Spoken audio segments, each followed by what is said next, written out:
Okay, omulabi waffe ali okuba nga otulaba era ali okuba nga otwesiga.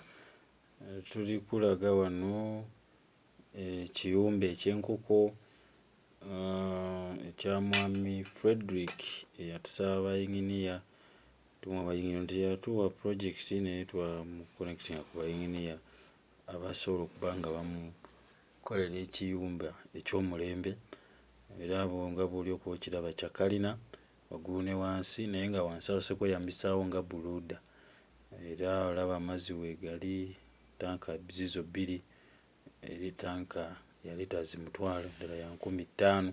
Kitegeeza nti amazzi agagenda ova ku kiyumba okwo nga bw'oli okuba nga ogalaba mazzi mangi aba agenda kuba nga afuna amazzi.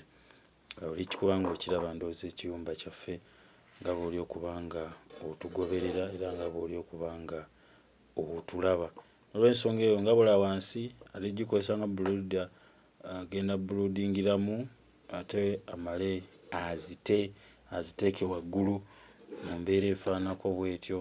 Olw'ensonga eyo omulabi waffe nga tugamba nti farm business tukuwa amagezi ku byo ate ne tukuyambako n'obikufunira. Kitegeeza nti oyinza obutatuwa pulojekiti naye osobola okuyambako okufunira bayinginiya abalungi abasobola okuba nga bagira okuba nga basobola okuba nga bakutuusaako pulojekiti eno, okugikuzimbira, kukola ki mu mbeera efaanana niba totuwadde kubanga tulina abantu abakugu.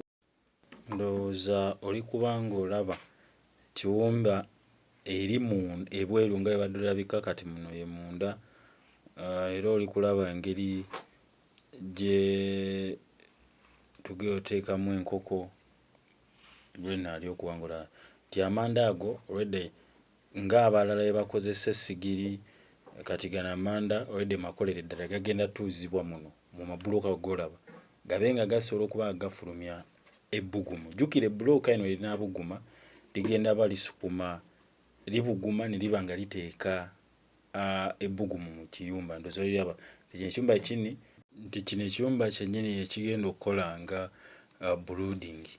Olwo enkoko ziryoke zambusibwe waggulu. Oli kuba nga okiraba nti kisinziira buli omu bw'aba nga akola. Olaba ndowooza wansi wateekeddwawo akakuta ak'emmwanyi oli kalaba manda gaago kaakati tolina ky'osobola kugamba nti eno si bbuluuda eyeetongodde. Togiraba nga ngazi naye ezibikiddwa nti tesobola yingiza mpewo ebbugumu olwedde liba lisigaye ku mate. Gano amataffaali bwe ganaabuguma agamba bagagatuuza mu mataffaali.